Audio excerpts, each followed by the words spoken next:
मिहा पूर्णब्रह्म प्रकाशी जळी रक्षिले निर्जीवा कागदासी महाराज हा जन्मला मृत्युलोकी तुझी उपमान आढळी इहलोकी भवसिंधुसी बांधिलासे तुजेणे अनाथादीना कारणे तुकयाने तुका भासला मानवी वेशधारी हालिला विग्रही निर्विकारी स्वये श्री हरी व्यापको सर्व जीवा तुका तोचितो हा परब्रह्म ठेवा जया पूजिले आदरे पांडुरंगे विमानस्थ केले प्रयाण प्रसंगे तनुमानवी रूपीच केली न त्यागी ते जयांचे केलिया स्मरण होय सकळ विद्यांचे अधिकरण तेचे वंदू श्रीचरण श्री गुरूंचे जयांचे निआठवे शब्दसृष्टी आंगवे सारस्वत आघवे जिव्हेसिये वक्तृत्व गोडपणे अमृताते पारुखे म्हणे रस होती ओळगणे अक्षरासी भावाचे अवतरण अवतरविती निजखून हाता चढे संपूर्ण तत्वबोध श्री गुरूंचे पाय जै हृदय गिंसू निठाय तै वढे भाग्य होय उन्मेषासी ते नमस्कारुनी आता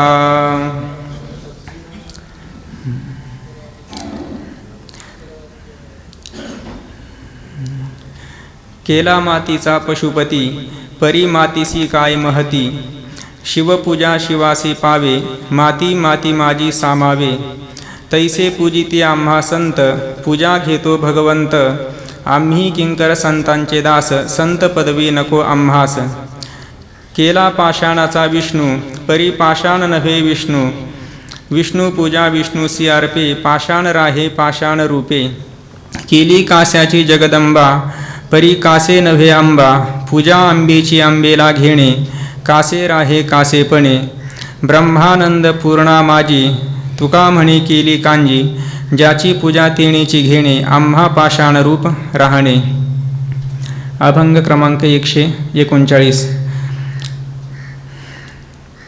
संत हृदय सम्राट ज्ञानेश्वर महाराज, वैराग्य शिरोमणी श्री तुकोबराय, शांतीब्रह्म नाथ महाराज आणि आपल्या संप्रदायाचं परम आराध्य दैवत श्री पांडुरंग परमात्मा भगवंताच्या संतांच्या कृपेने चालत असलेला आपला हा जो काही अष्टादशाचा उत्सव आहेत, यामध्ये बाबांच्या आज्ञेने माझ्या वाट्याला आजची ही सेवा प्राप्त झालेली आहेत. सेवेसाठी जो अभंग आहेत, केला मातीचा पशुपती परी मातीसी काय महती, असा हा अभंग आहेत. या अभंगातून जगद्गुरु तुकोबराय जे काही परमात्म तत्व, त्या तत्वाचं यथार्थ खरं तत्व काय आहेत याचं निरूपण करतात. तर केवळ जो काही भगवान परमात्मा मूर्तीमध्ये प्रतिष्ठित आहेत, केवळ मूर्तीरूपाने आपल्याला जो समोर दिसतो तेवढंच परमात्म्याचं स्वरूप नाही, तर परमात्म्याची जी काही 2 प्रकारची रूपं श्रुती मातेने सांगितलेली आहेत. द्वेवाव ब्रह्मणो रूपे मूर्तं च अमूर्तं च, अर्थात 2 प्रकारची परमात्म्याची रूपं आहेत, मूर्त आणि अमूर्त. मूर्त म्हणजे सगुण साकार आणि अमूर्त म्हणजे निर्गुण निर्विकार, अशा 2 प्रकारचं रूप आहेत. सगुण आणि निर्गुण ही 2 रूपं परमात्म्याचे आहेत.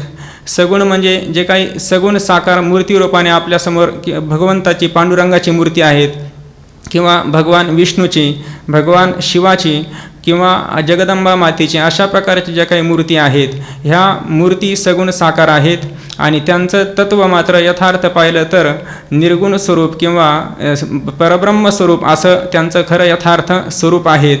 मग या अभंगातून जगद्गुरु तुकोबराय सांगतात की केला मातीचा पशुपती परी मातीसी काय महती.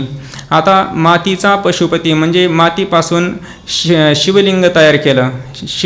पशुपती म्हणजे भगवान शिवाचं लिंग तयार केलं, पिंड तयार केली. केला मातीचा पशुपती परी मातीसी काय महती. परंतु त्या मातीला काय महत्त्व आहेत, कारण मातीला काहीही महत्त्व नाही, कारण त्या मातीच्या रूपाने जी शिवलिंग आहे त्या शिवलिंगाची आपण पूजा केली असता ती पूजा कोण घेतो, तर त्या अदृश्य रूपाने असणारा जो काही परमात्मा आहे शिवलिंगामध्ये, तो परमात्माच ती पूजा ग्रहण करतो. शिवपूजा शिवासी पावे माती माती माझी सामावे. जी शिवाची पूजा केलेली आहेत, बेलपत्र वाहून किंवा त्याला अक्षदा किंवा पाणी वाहिलं असेल त्या लिंगाला, तर ती जी काही पूजा आहेत शिवपूजा शिवासी पावी, शिवाला अर्पण होते.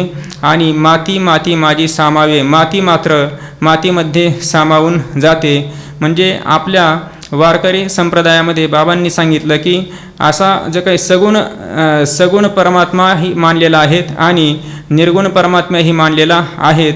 एवढंच नव्हे तर सगुणाचं प्रेम आणि निर्गुणाचं ज्ञान संपादन केल्यानंतरही त्या सगुण साकार असणाऱ्या पांडुरंग परमात्म्याची परमप्रेमलक्षणात्मक भक्तीचंही प्रतिपादन केलेलं आहेत.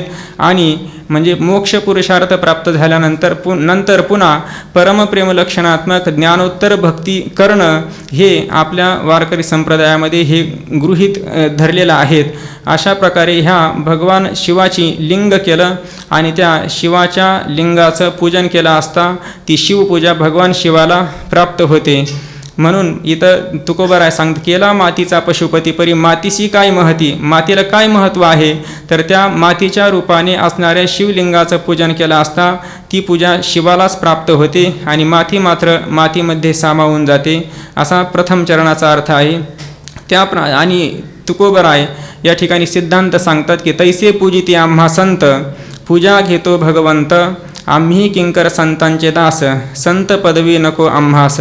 यावरील दृष्टांताप्रमाणे तुकोबाराय म्हणतात की तैसे पूजिती आम्हा संत, त्याप्रमाणे संत आमची पूजा करतात. किंवा तैसे आम्हा संत पूजिती म्हणजे आम्हाला संत म्हणून आमची लोक पूजा करतात, आम्ही संत आहोत अशा प्रकारच्या भावनेने लोक आमची पूजा करतात. परंतु ती पूजा कोण घेतो, पूजा घेतो भगवंत. संत म्हणून आमची केलेली पूजा भगवंत मात्र त्या पूजेचं ग्रहण करतो, भगवंत स्वीकार करतो, पूजा घेतो भगवंत. आम्ही किंकर संतांचे दास, संत पदवी नको आम्हास. आम्ही मात्र कोण आहोत, तर संतांचे दास आहोत, संतांचे किंकर आहोत. म्हणजे किम करो मी, काय करू असा नेहमी ज्याचा प्रश्न असतो त्याला किंकर किंवा सेवक असं म्हटलं जातं. तर आम्ही किंकर आहोत, संतांचे दास आहोत, आम्ही संत नाहीत. म्हणून संत पदवी नको आम्हास, आम्हाला संत पदवी मात्र नको आहेत. अर्थात आम्ही संत नाहीत, संत पदवी आम्हाला नको आहेत, संतांचे आम्ही दास आहेत. उलट तुकोबाराय प्रार्थना करतात की मद दास करी त्यांचा, संत दासाचा किंवा तुमची ये दासीचा दास करून ठेवा, आशीर्वाद द्यावा हाची मज. अशा प्रकारची संतत्व म्हणजे आमच्या ठिकाणी नाही. वास्तविक पाहिलं तर तुकोबाराय खऱ्या अर्थाने संत आहेत, युगपुरुष आहेत, खऱ्या अर्थाने संतत्व त्यांच्याच ठिकाणी आहेत. परंतु संतांच्या ठिकाणी, तुकोबारायांच्या ठिकाणी नम्रतेचा भाव या ठिकाणी ते प्रगट करतात. आम्ही संत नाही तर संतांचे दास आहोत, किंकर आहोत, सेवक आहोत, अशा प्रकारे तुकोबाराय या चरणातून सांगतात. नंतर पुढे आणखीन दृष्टांत सांगतात की केला पाषाणाचा विष्णू, परी पाषाण नव्हे विष्णू, विष्णू पूजा विष्णूसी अर्पे, पाषाण राहे पाषाण रूपे.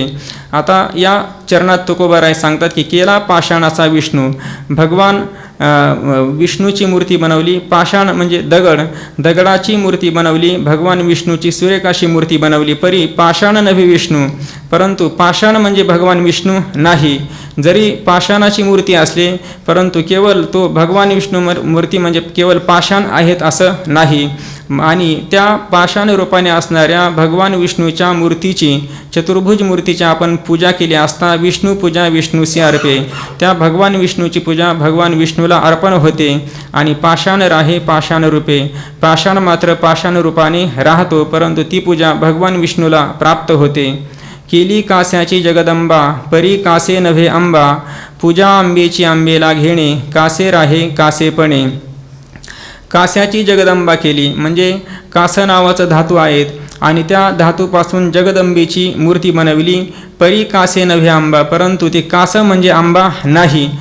पूजा आंबेची आंबेला घेणे, कासे राहे कासेपणे, परंतु त्या कास्याच्या मूर्तीची, जगदंबेच्या मूर्तीची पूजा केली असता ती आंबेची पूजा आंबेला प्राप्त होते आणि कासं मात्र कासं या रूपाने राहतं. त्याप्रमाणे या ठिकाणी तैसे पूजिते आम्हा संत, त्याप्रमाणे आम्हाला संत म्हणून जरी पूजा करत असली आमची, परंतु आम्ही मात्र संत नाहीत तर संतांचे दास आहोत. आणि शेवटच्या चरणामध्ये तुकोबाराय म्हणतात की ब्रह्मानंद पूर्णा माझी, तुका म्हणे केली कांजी, ज्याची पूजा तेणीची घेणे, आम्हा पाषाण रूप राहणे. ब्रह्मानंद पूर्णा माझी म्हणजे पूर्ण असा जो काही ब्रह्मानंद आहेत की ओम पूर्णमदः पूर्णमिदं पूर्णात पूर्णमुदच्यते पूर्णस्य पूर्णमादाय पूर्णमेवावशिष्यते. अशा प्रकारचा जो काही ब्रह्मानंद आहेत, परिपूर्ण असा जो ब्रह्मानंद आहे, त्या परिपूर्ण अशा ब्रह्मानंदामध्ये तुका म्हणे केली कांजी, म्हणजे विषयरूपी जी काही कांजी आहेत त्याची कांजी म्हणजे पेज केली.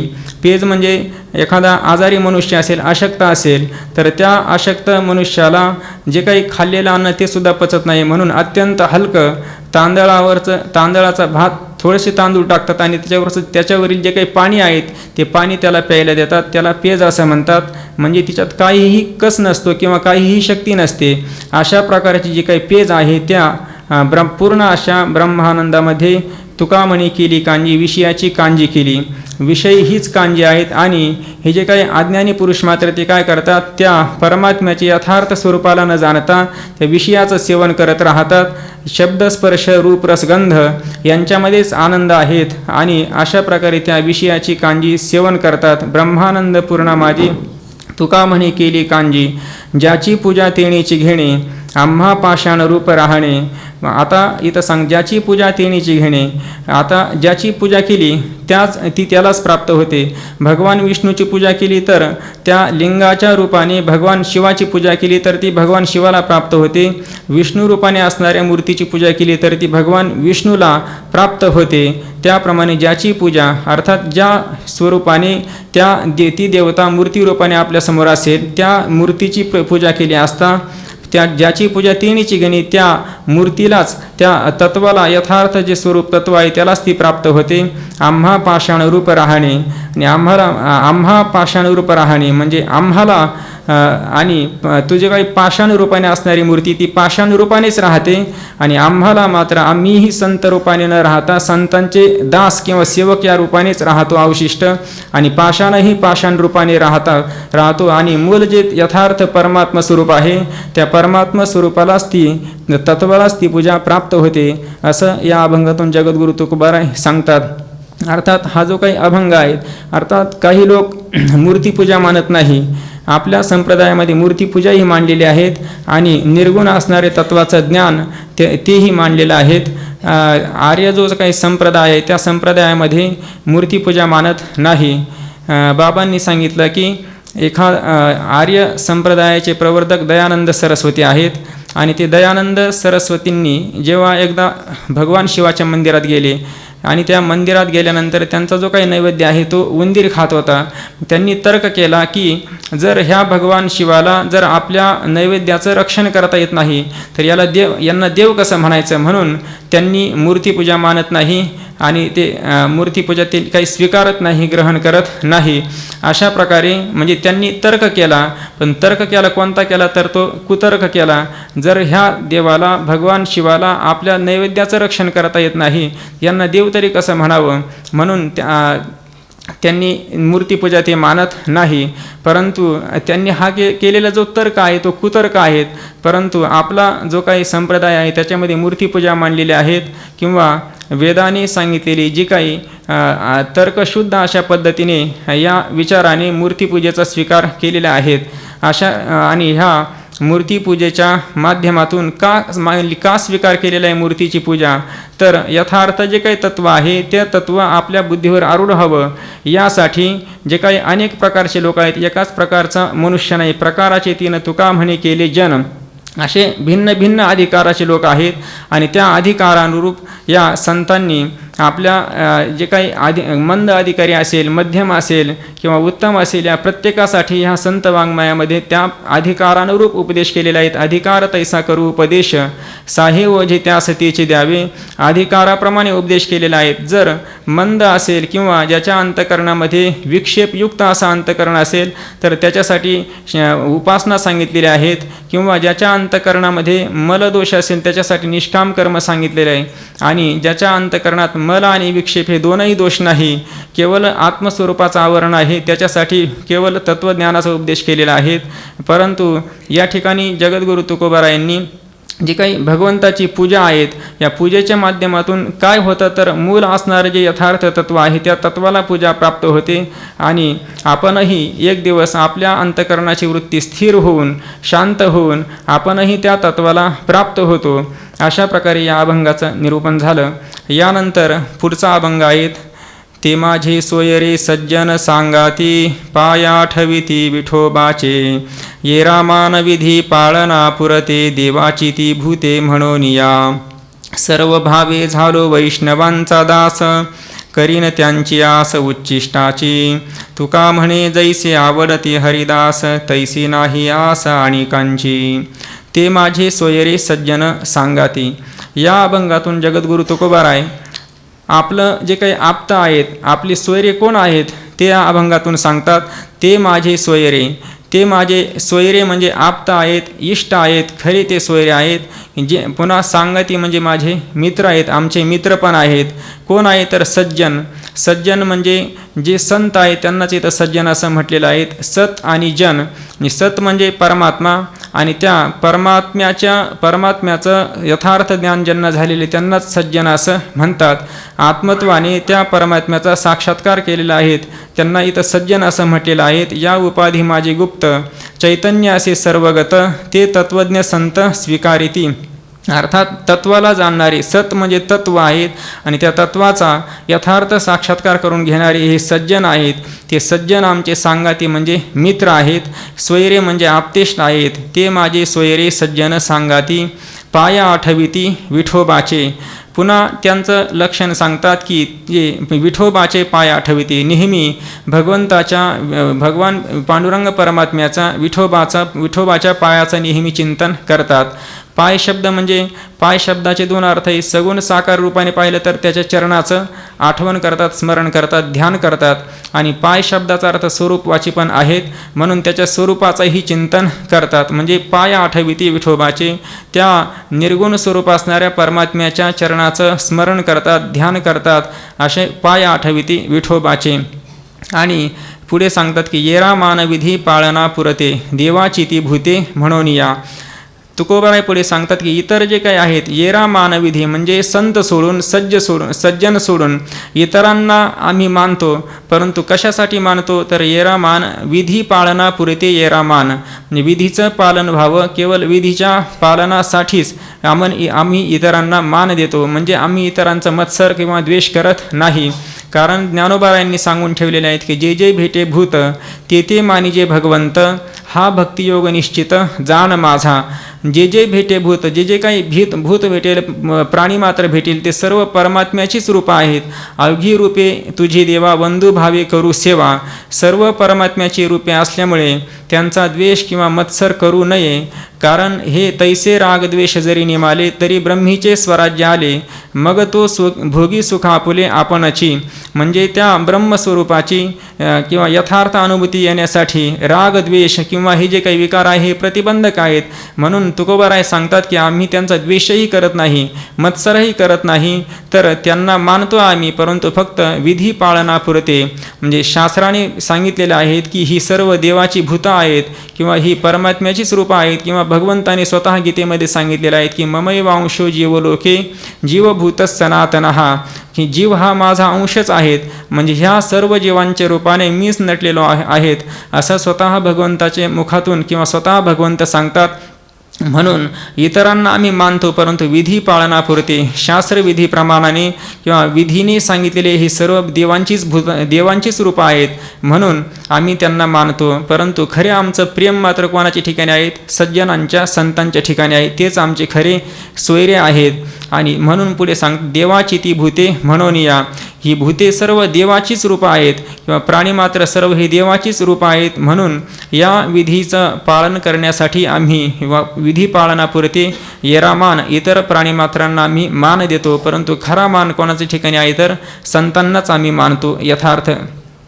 त्यानंतर पुढे सांगतात की सर्व भावे झालो वैष्णवांचा दास, करीन त्यांची आस उच्चिष्टाची. सर्व भावाने म्हणजे काया वाचा आणि मनाने मी संतांचा वैष्णवांचा दास झालो आहेत. सर्व भावे म्हणजे कायेने शरीरानेही त्यांचा दास झालो, शरीराने त्यांची सेवा करतो.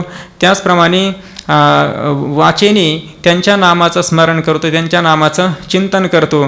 आणि मनानेही त्यांच्याच स्वरूपाचं अर्थात ते संत ज्या स्वरूपाच्या ठिकाणी स्थित आहेत त्याच ठिकाणी ज्या स्वरूपाच्या ठिकाणी स्थिर आहेत त्या स्वरूपाचं चिंतन करणं म्हणजे हे काय तर मानसिक चिंतन आहेत. अर्थात काया वाचा मनाने त्या संतांचा मी सर्व भावाने दास झालो आहेत, वैष्णवांचा दास झालो. वैष्णव म्हणजे तुकोबरायांनी पाठीमागे सांगितलं की विष्णुमय सर्व वैष्णवांशी ठावे, म्हणजे सर्व विष्णुमय आहेत, विष्णू स्वरूप आहेत, परमात्मा स्वरूप आहेत हे त्या वैष्णवांना माहीत असतं. अर्थात वैष्णव तो जया अवघी देवावरी माया, नाही आणिक प्रमाण तन धन तृण जन. अर्थात सर्व त्यांना दुसरं काहीही प्रमाण नसतं. तन धन किंवा जन तन धन केले तृणाही समान. जन म्हणजे लोक, तन म्हणजे शरीर आणि धन हे गवताच्या काळीप्रमाणे ज्यांच्यासमोर याची किंमत आहेत. अशा प्रकारे केवळ परमात्मा स्वरूपाचा यथार्थ साक्षात्कार झालेले असे त्यांना वैष्णव असं म्हणतात, किंवा ज्यांचं देवावरच प्रेम आहेत, परमात्मा हाच ज्यांचा विषय आहे त्यांना वैष्णव असं म्हणतात. विष्णुमय जग वैष्णवांचा धर्म म्हणजे विष्णू स्वरूप आहेत सर्व हे. अशा प्रकारे ज्यांची अनुभूती आहे त्यांना वैष्णव म्हणतात. आणि अशा वैष्णवांचा मी सर्व भावाने दास झालो आहेत, करीन त्यांची आस उच्चिष्टाची. आणि त्यांच्या उच्चिष्ट प्रसादाची मी आस करीन, इच्छा करीन. उच्चिष्ट प्रसाद म्हणजे दोन प्रकारचा आहेत की त्यांनी जेवण केल्यानंतर त्यांच्या ताटामध्ये राहिलेलं जे काही उच्चिष्ट आहे तो सुद्धा एक प्रसाद आहेत. आणि त्या प्रसादाचं सेवन करूनही त्या अनेक साधारण जे काही लोक आहे किंवा साधारण मनुष्य रूपाने जे आहे त्यांनाही चांगल्या प्रकारची योग्यता प्राप्त झालेली आहेत. आणि त्यांचं हे उच्चिष्ट आहे. परंतु खरं उच्चिष्ट बाबा सांगत असतात की त्यांच्या मुखातून जे काही दोन ओठांच्या द्वारे जे काही शब्दरूपाने वाङ्मय बाहेर पडलेलं आहेत हे खरं त्यांचं उच्चिष्ट आहेत. आणि त्या उच्चिष्टाची आस मी करीन. तुका म्हणे शेष घेईन आवडी, वचन न मोडी बोलिले ते. अर्थात त्यांच्या आज्ञेचं मी उल्लंघन करणार नाही, वचन न मोडी बोलिले ते. त्यांनी जे काही मला आज्ञा केली त्या आज्ञेचं मी उल्लंघन करणार नाही. अशा प्रकारे हे खरं त्यांचं हा खरा त्यांचा उच्चिष्ट प्रसाद आहेत. अशा या उच्चिष्ट प्रसादाच्या सेवनाची मी इच्छा करीन. आणि शेवटी सांगतात तुका म्हणे जैसी आवडते हरिदास, तैसी नाही आस अनेकांची. जैसे हरिदास आवडती, ज्याप्रमाणे हरिदास आम्हाला आवडतात, तैसी अनेकांची आस नाही, त्याप्रमाणे इतरांची आम्हाला इच्छा नाही. म्हणजे आम्हाला इच्छा कोणाची आहेत? फक्त हरिदासांचीच आहेत. हरीचे जे दास आहेत त्यांना हरिदास म्हणतात. हरिदास शब्दाचा दोन प्रकारे अर्थ करता येईल, एक षष्ठी तत्पुरुष समास आणि बहुव्रीही समास. तर हरीचे दास हा षष्ठी तत्पुरुष समास आहे. हरीचे जे दास आहे त्यांना हरिदास म्हणतात, किंवा हरी ज्यांचा दास आहे त्या असे हरिदास, असे सज्जन किंवा वैष्णव त्यांना म्हणतात. म्हणजे हरिदास अर्थात हरीचे दास किंवा हरी ज्यांचा दास, हरी ज्यांची सेवा करतो त्यांना हरिदास असं म्हणतात. भगवंताचे भक्त म्हणतात, वैष्णव म्हणतात, सज्जन म्हणतात. आणि अशा सज्जनांविषयीच आमच्या अंतकरणात आवड आहेत, इतरांविषयी आवड नाही. तैसी नाही असं त्याप्रमाणे इतरांची आम्हाला इच्छा नाही किंवा त्यांच्याविषयी आमचं मन अत्यंत आसक्त नाही. ज्ञानोबराय सांगतात की आत्मज्ञानी चोखडी, संत जे माझी रूपडी, तेथ दृष्टी पडो आवडी कामिनी जैसी. आत्मज्ञाने चोखडी म्हणजे शुद्ध चोखट अशा आत्मज्ञानाने जे संपन्न आहेत, आत्मज्ञाने चोखडी. संत जे माझी रूपडी, संत ही साक्षात माझी रूपच आहेत. तेथ दृष्टी पडो आवडी कामिनी जैसी. त्यांच्याकडे पाहत असताना ज्याप्रमाणे कामुक पुरुष एखाद्या कामिनीकडे पाहतो त्याप्रमाणे आपली दृष्टी त्या संतांच्याकडे असावी असं ज्ञानोबाराय सांगतात. त्याप्रमाणे इथंही तुकोबाराय म्हणतात की आमचे सज्जन, आमचे खरे आप्त इष्ट कोण आहे तर सज्जन आहे, संत आहेत. अशा प्रकारे तुकोबाराय या अभंगातून सांगतात. त्यानंतर पुढच्या अभंगामध्ये तुकोबाराय सांगतात की दया तिचे नाव भूतांचे पाळन, आनिक निर्दळन कंटकाचे. धर्मनीतीचा हा ऐकावा व्यवहार, निवडिले सार असारते. पाप त्याचे नाव न विचारितानित, भलतेची उन्मत्त करी सदा. तुका म्हणे धर्म रक्षावयासाठी, देवासही आटी जन्म घेणे. दया तिचे नाव भूतांचे पाळन. आता तुकोबाराय या अभंगातून दया कशाला दयेचं स्वरूप सांगतात, त्याचप्रमाणे पाप कशाला म्हणतात त्या पापाचं स्वरूप सांगतात. तर दया तिचे नाव, दया तिला म्हणतात की भूतांचे पालन, अर्थात जे काही प्राणीमात्र आहे, जे भूत आहेत, जीव आहेत, ह्या सर्वांचं पालन करणं हिलाच दया असं म्हणतात. आनिक निर्दळन कंटकाचे, आणि कंटकाचे निर्दळन, आणि कंटक अर्थात जे काही दुष्ट लोक आहेत त्यांचं निर्दळन म्हणजे नाश करणं, ही सुद्धा एक काय दयाच आहेत. कारण भूतांचे पालन करणं म्हणजे जे काही सज्जन आहे, जे चांगले सुष्ट आहेत, व्यवस्थित किंवा चांगले वागतात त्यांचं रक्षण करणं, आणि जे काही दुष्ट आहे त्यांचं मात्र निर्दालन करणं यालाच दया असं म्हणतात. आता दुष्टांचं किंवा कंटक आहे, दुष्ट आहे, त्यांचा नाश करणं हिला दया कसं म्हणायचं? दया म्हणजे काय तर दुसरा एखादा जर मरत असेल किंवा व्याकुळ होत असेल तर त्याला सहाय्य करणं ही यालाच दया असं म्हणतात. परंतु त्याचा नाश करणं हिला दया तरी कसं म्हणावं? तर हिचं दया या अर्थाने म्हणतात की जर समजा तो कंटक दुष्ट मनुष्य जास्त दिवस जगला तर आणखीन पाप करून आपल्या जी काही नरकाला जाण्याची सामुग्री तो अधिकच जमवून ठेवेल.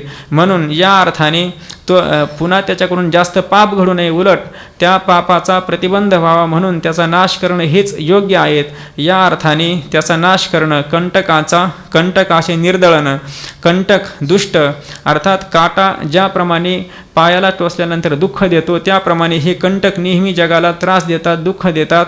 म्हणून त्यांचा नाश किंवा निर्दळन करणं ही सुद्धा काय आहे? दया आहेत.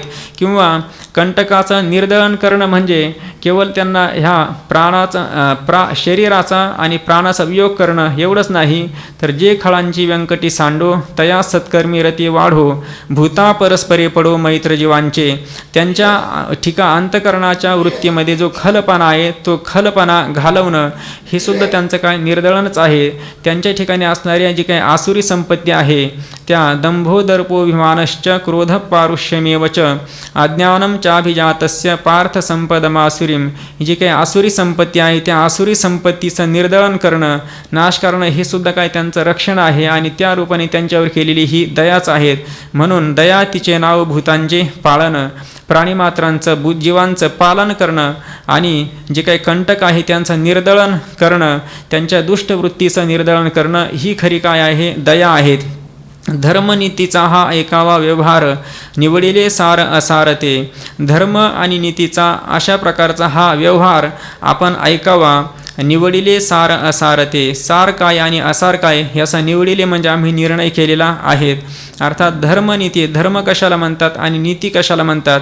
तर मनुष्य जीवन हे धर्म आणि नीती या दोन्हीनेही संपन्न असावं. केवळ धर्माने असेल तर धर्माने केवळ जीवन संपन्न नसावं, केवळ नीतीनेही नसावं, तर नीतीही असावी आणि धर्मही असावा. गुरुवर्य घुलेबाबा सांगायचे की आळंदीमध्ये काही लोक येतात, श्रीमंत लोक येतात आणि इथं पंगत घालतात म्हणजे धर्म करतात, परंतु त्यांनी जर तो पैसा अनीतीने कमवलेला असेल किंवा भ्रष्टाचाराने कमवलेला असेल तर इथं धर्म करतात, परंतु तो पैसा मात्र नीतीने कमवलेला नाही. म्हणजे त्यांच्या जीवनात धर्म घडला परंतु नीती नाही. काहीच्या जीवनात नीती असते परंतु धर्म नसतो. अशा प्रकारे इथं तुकोबाराय सांगतात की धर्मनीतीचा हा ऐकावा व्यवहार, म्हणजे धर्माशिवाय नीती असेल तर ती नीती विधवा आहेत आणि नीतीशिवाय धर्म असेल तर नीतीशिवाय धर्म असेल तर तो कसा विधुर आहेत. म्हणजे धर्म आणि नीती दोन्हीही जीवनात असाव्या आणि अशा या व्यावहारिक स्तरावर तुकोबाराय या ठिकाणी धर्मनीतीचा हा व्यवहार ऐकावा. म्हणजे धर्मही असावा आणि नीतीही जीवनामध्ये असावी आणि त्या योगाने आपल्या जीवनात धर्माचं पालन केलं, नीतीचंही अनुसरण केलं तर त्या योगाने आपल्या अंतःकरणाची शुद्धी होऊन नंतर आपल्या अंतःकरणाचं स्थैर्य प्राप्त होऊन आत्मज्ञानाद्वारा आपण मोक्षापर्यंत जाऊ शकतो. अशा प्रकारची ही व्यवस्था या धर्मनीतीच्या माध्यमातून होत असते. म्हणून धर्मनीतीचा हा जो काही व्यवहार आहे आपण ऐकावा आणि निवडिले सार असार ते सार काय असार काय याचा निर्णय केला. म्हणजे सार म्हणजे धर्म आणि नीती ही सार आहेत आणि अधर्म आणि अनीती ही काय असार आहेत. म्हणून अधर्म आणि अनीतीचा परित्याग करावा आणि धर्म आणि नीतीचं ग्रहण करावं अशा प्रकारे निर्णय करून ठेवलेला आहेत. पाप त्याचे नाव न विचारिता नीत भलतेची उन्मत्त करी सदा. आणि आता दया सांगितली त्यानंतर आता पाप कशाला म्हणतात तुकोबाराय सांगतात की पाप त्याचे नाव न विचारिता नीत. पाप त्याचे नाव म्हणजे पाप त्याला म्हणतात. पाप कशाला म्हणतात तर न विचारिता नीत म्हणजे ज्या ठिकाणी धर्म आणि नीती दोन्हीचाही विचार केला जात नाही अशा प्रकारे त्यालाच पाप असं म्हणतात. अर्थात अधर्म आणि अनीतीने जे युक्त जीवन असतं त्यालाच पाप असं म्हणतात. कारण असे जे काही पुरुष आहेत अधर्म आणि अनीती ज्यांच्या जीवनामध्ये नाही ते काय करतात तर उन्मत्त म्हणजे स्वैरपणाने कोणत्याही प्रकारची विधीची पर्वा न बाळगता भलतेची कोणत्याही प्रकारचं कर्म म्हणजे विहित आणि निषिद्ध अशा प्रकारचं त्यांच्या जीवनामध्ये भेदच नसतो. जे समोर येईल ते करायचं म्हणून भलतेची कोणतंही कर्म ते सदा नेहमी करत असतात आणि त्यालाच पाप असं म्हणतात. म्हणजे विहित आणि निषिद्ध याचा ज्याच्या जीवनामध्ये विचार नसतो त्यालाच पामर असं म्हटलेलं आहे. अशा पामर कोटीतील जे काही जीव आहेत त्याचं जीवन म्हणजे हे पापरूप असतं किंवा त्याच्या जीवनात पापच घडत असतं. विहित निषिद्धाचा धर्मनीतीचे विचार न करता केलेलं कर्म त्यालाच पाप असं म्हणतात. त्या पाप त्याचे नाव न विचारिता नीतीचाही विचार केला जात नाही, धर्माचाही विचार न करता केलं जाणारं भलतंच जे काही कर्म आहेत उन्मत्त म्हणजे स्वैरपणाने केलं जाणारं कर्म त्याला पाप असं म्हणतात. आणि अशा प्रकारे तुकोबारे पुढे सांगतात की तुका म्हणे धर्म रक्षावयासाठी देवासही आटी जन्म घेणे. अशा प्रकारे ह्या धर्माचं रक्षण करण्यासाठी देवाला सुद्धा आटी म्हणजे श्रम किंवा कष्ट घ्यावे लागतात, जन्म घ्यावा लागतो म्हणजे अवताराला यावं लागतं. भगवान स्वतः गीतेमध्ये सांगतात की यदा यदा हि धर्मस्य ग्लानिर्भवति भारत अभ्युत्थानम धर्मस्य तदात्मानं सृजाम्यहम. यदा यदा हि धर्मस्य जेव्हा जेव्हा धर्मावर संकट येतं, ग्लानी होते, धर्माचा ऱ्हास होतो, तेव्हा यदा यदा हि धर्मस्य ग्लानिर्भवति भारत मग पुन्हा अभ्युत्थानम धर्मस्य त्या अधर्मस्य अभ्युत्थानम म्हणजे त्या अधर्माचं पुन्हा त्या अधर्माचा नाश व्हावा आणि धर्माची संस्थापना व्हावी त्यासाठी मी युगायुगामध्ये अवतीर्ण होतो असं भगवान गीतेमध्ये सांगतात. म्हणून अर्थात भगवान येऊन काय करतात परित्राणाय साधूनाम जे काही साधू आहे त्यांचं रक्षण करतात आणि विनाशायचे दुष्कृताम विनाशाय आणि जे काही दुष्कृत्य करणारे वाईट कृत्य करणारे जे लोक आहे त्यांचा नाश करण्यासाठी अवतीर्ण होतात. विनाशायचे दुष्कृताम धर्म संस्थापनार्थाय संभवामी युगे युगे म्हणजे धर्माची संस्थापना करण्यासाठी मी युगायुगामध्ये प्रत्येक युगामध्ये अवतीर्ण होतो असं भगवान सांगतात. अर्थात भगवंत येऊन काय करतात भक्ता राखे पायापाशी दुर्जनासी संहारी म्हणजे भक्ताचं रक्षण करतात, आपल्या चरणाजवळ ठेवतात आणि दुर्जनाचा मात्र ते संहार करतात. मग या माध्यमातून भगवान परमात्मा धर्माचंच रक्षण करतात. मग आता भगवान परमात्मा दुष्टाचा नाश करतात आणि भक्ताचं संरक्षण करतात, भक्ताचं पालन करतात. तर भगवंताच्या ठिकाणी दोन प्रकारचे दोष येतील ना, काय वैषम्य आणि नैर्घृण्य म्हणजे भगवंताच्या ठिकाणी विषमता आहेत. विषमता म्हणजे हा भक्त आहेत, हा दुष्ट आहेत अशा प्रकारचा भेद किंवा विषमता भगवंताच्या ठिकाणी येते. त्याचप्रमाणे नैर्घृण्य म्हणजे कोणत्याही प्रकारची दया भगवंताच्या ठिकाणी नाही. असे दोन दोष येतील, परंतु हे दोन दोष मात्र येत नाही. कारण हे वैषम्य आणि नैर्घृण्य हे दोन्ही दोष भगवंताच्या ठिकाणी येत नाही. कारण ह्या धर्माची संस्थापना करायची असेल तर दुष्टांचा नाश करावाच लागेल आणि सज्जनांचं पालन किंवा त्या दुष्टांच्या नाशामध्येच सज्जनांचं पालन होत असतं. म्हणून भगवान परमात्म्याच्या ठिकाणी हे दोनही दोष येत नाही, वैषम्य आणि नैर्घृण्य. उलट भगवान परमात्मा त्यांना मारून मुक्त करतात आणि आपल्या स्वरूपाशी समरस करून टाकतात. अशा अनेक उदाहरणं आहेत ज्या दुष्ट असुरांचा भगवंताने नाश केला तर त्यांना भगवंताने आपल्या परमपदाला प्राप्त करून दिलं. अशा प्रकारचे अनेक उदाहरणं आपण पाहतो. शिशुपाल आहेत, असे अनेक जे काही राक्षस आहेत त्यांना जे काही आपले भक्त आहे, जे काही असुर आहेत त्यांना मुक्ती प्रदान केली. अशा प्रकारची उदाहरणं आहेत. म्हणून तुका म्हणे धर्म रक्षावयासाठी, ह्या धर्माचं रक्षण करण्यासाठी देवासही आटी म्हणजे देवालाही या आटी म्हणजे श्रम किंवा कष्ट किंवा प्रयत्न करावा लागतो. जन्म घेणे आणि अवताराला येतो आणि ह्या दुष्टांचा नाश करतो. म्हणून असा जो काही धर्म आहे म्हणजे देवाचं उदाहरण सांगितलं. देवसुद्धा ह्या धर्माचं पालन करत असताना दुष्टांचा नाश करतो आणि सज्जनांचं पालन करतो. त्याप्रमाणे आपणही या दयेचं स्वरूप सांगत असताना तुकोबारायांनी सांगितलं की भूतांचे पालन करायचं, प्राणीमात्रांचं संरक्षण करायचं, पालन करायचं आणि कंटकाचं निर्दळन ही काय खरी दया आहेत. म्हणून हीच खरी दया आहेत. भगवंत जे काही अवताराला येऊन दुष्टांचा नाश करतात आणि सज्जनांचं रक्षण करतात, ही काय खरी भगवंताने त्यांच्यावर केलेली काय त्या दुष्टांवर दयाच आहेत. म्हणून हीच खरी दया आहेत.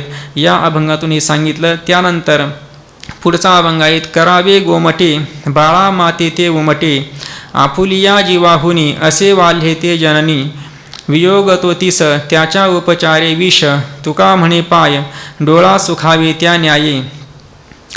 आता या अभंगामध्ये जगद्गुरु तुकोबारायांनी आई आणि मूल या दोघांचा संबंध सांगितलेला आहे.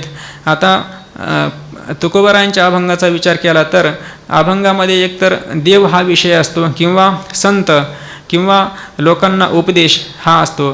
परंतु ह्या अभंगामध्ये देवाचा काही उच्चारही केलेला नाही किंवा काहीही दिसत नाही. त्यामुळं फक्त आई आणि बाळाचा संबंध कसा असतो हे सांगितलं.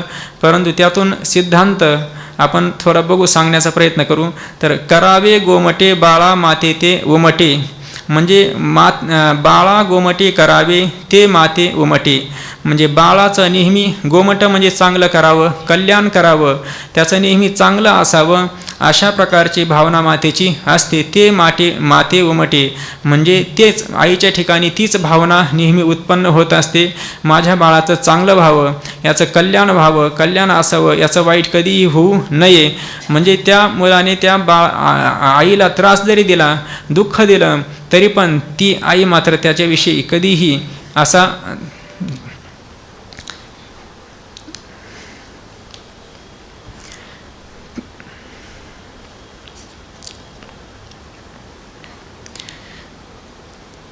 करावे गोमटे आपुलिया जीवाहुनी असे वाल्हे ते जननी. आणि ती जी काही माता असते आपुलिया जीवाहुनी,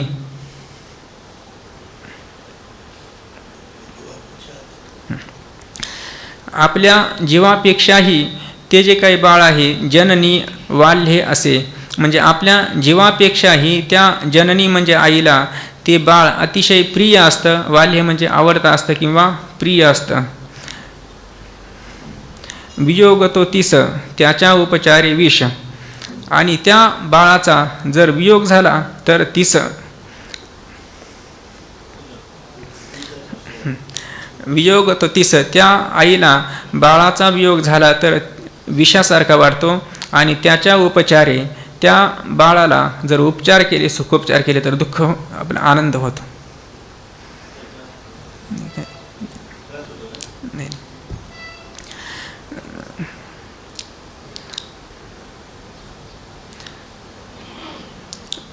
तुका म्हणे पाय डोळा सुखावे त्या न्याये.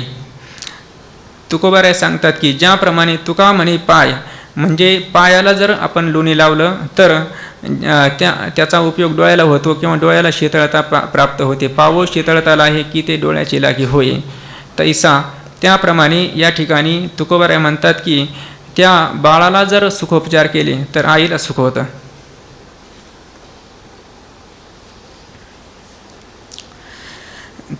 अर्थात या अभंगातून आई आणि मुलाचा संबंध सांगितलेला आहे. आईचं मुलावर किती प्रेम असतं हे यातून सांगितलं. त्याप्रमाणे आता इथं देवाचं काहीही उच्चार आलेलं नाही किंवा देवासंबंधी काहीही नाही असं दिसतं, परंतु या अभंगात आपल्याला पाहता येईल की आई म्हणजे संपूर्ण त्या बाळाची काळजी घेते, चिंता वाहते. त्याप्रमाणे भगवंत आपल्या नेणत्या भक्ताची सर्व चिंता करतो.